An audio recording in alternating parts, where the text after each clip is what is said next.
আজি 8 জানুৱাৰী তাৰিখে জুবিন ক্ষেত্ৰত উপস্থিত হৈ ৰাইজৰ দলৰ কেন্দ্ৰীয় সমিতিয়ে শপত গ্ৰহণ কৰোঁ যে জুবিন দাই ন্যায় নোপোৱা পৰ্যন্ত আমাৰ সংগ্ৰাম অব্যাহত থাকিব।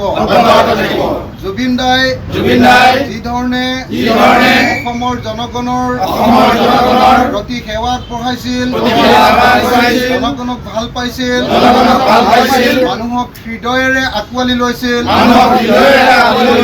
আমি ৰাইজৰ দলৰ নেতৃবৰ্গও অসমৰ জনতাক সদায়ে এনেকৈ আঁকোৱালি ল'ম।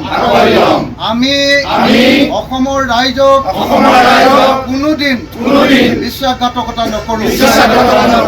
আমি অসমৰ ৰাইজক কোনোদিন নঠগো। আমি অসমৰ ৰাইজৰ সামগ্ৰিক ঐক্য আৰু উন্নয়নৰ কাৰণে কাম কৰিম। ধন্যবাদ। জয় আই অসম, জয় আই অসম, জয় আই অসম। জুবিন দাৰ এটা প্ৰধান বিষয় আছিলে যে দিল্লীৰ যি শোষণ, দিল্লীৰ যি বঞ্চনা, দিল্লীৰ যি দাদাগিৰি, দিল্লীৰ যি আমাৰ ওপৰত অবৈধ হস্তক্ষেপ, তাৰ বিৰুদ্ধে মাত মতাটো আছিলে জুবিন দাৰ এটা প্ৰধান কথা। তেখেতে অতি স্পষ্ট ভাষাৰে অসমীয়া জাতিৰ যিটো স্বতন্ত্ৰতা আৰু অসমীয়া জাতিৰ মৰ্যাদাৰ কথা কৈছিলে। সেইকাৰণে মই এই মুহূৰ্তত আপোনালোক সকলোকে শপত ল'বলৈ আহ্বান জনাইছোঁ যাতে কোনোদিন আমি দিল্লীৰ ওচৰত নতজানু নকৰি অসমীয়া জাতিৰ হৈ সকলোৱে যাতে কাম কৰোঁ, তেনেকুৱা এক আপোচবিহীন জাতীয়তাবাদৰ কাৰণে কাম কৰিবলৈ আহ্বান জনাইছোঁ।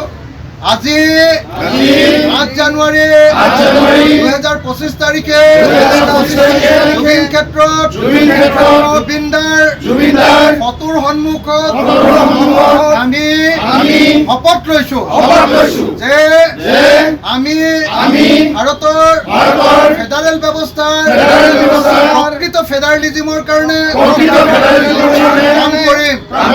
আমি দিল্লীৰ ওচৰত বিক্ৰী নাযাওঁ। আমি অসমীয়া জাতিৰ স্বতন্ত্ৰতা আৰু অধিকাৰৰ কাৰণে কাম কৰিম। জয় আই অসম, জয় আই অসম, জয় আই অসম। ইনকিলাব, ইনকিলাব, ইনকিলাব। আপোনালোকে কোনেও